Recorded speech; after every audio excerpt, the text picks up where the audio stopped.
welcome to another impactful episode of the 28 Days of Blackness. I am Erika Bermudez, and today we delve into a complex chapter of history, the war on drugs.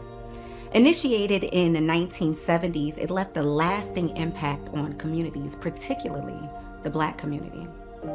The war on drugs officially started in 1970 with President Nixon, who declared the drug epidemic public enemy number one.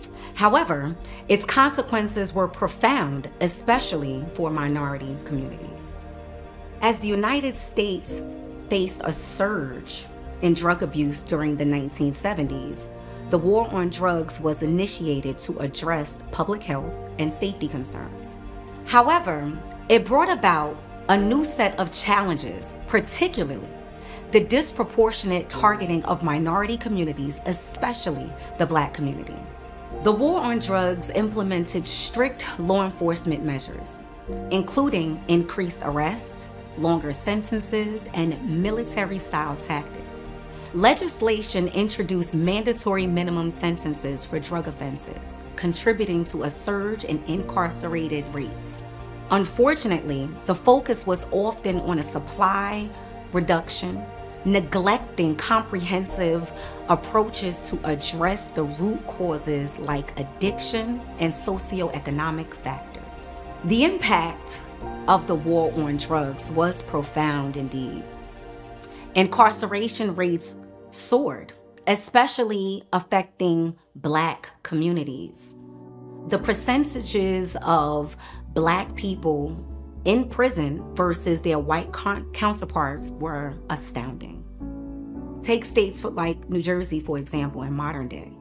You have 15% where Black people are the population. However, in prison, that percent goes up, almost triple.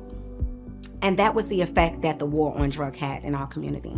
Strict sentencing policies, such as mandatory minimums, led to non-violent drug offenders servicing lengthy prison sentences.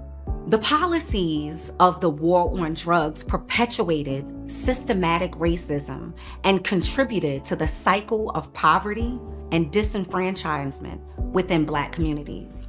Critics argue that it did not effectively address the root causes of drug abuse. Today, the negative implications of the war on drugs remain a subject of debate and a driving force to criminal justice reform. In exploring the impact of the war on drugs, we unravel layers of the complexities and shed light on the need for reform. Being an educator and talking to students who say they've never met their father because their father was in jail when they were born, or students who say they don't get a chance to see their mother often because their mother is an abuser of drugs, it's devastating for me as a parent and as an educator, because I have to look at the faces of these children who come from broken families, and it is a direct result of the quote-unquote war on drug policy that was supposed to bring forth some sort of solution, and it did nothing. Some 50 years later, and the incarceration rate is still disproportionate when it comes to Black arrests, and it's still a huge addiction issue in our communities.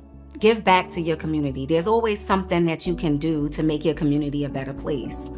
The war on drugs is impacting us all, not just by incarceration rates, but just by looking around your community and seeing the devastation that's going on. So if you're someone who isn't affiliated with any community organization like NAACP, then maybe you should, and see what they're doing in their communities so that we can really get ahead of this war on drugs. Join us next time as we continue to uncover the untold stories that shape the 28 Days of Blackness. I am Erika Bermudez, and thank you for being with us today. Peace and love.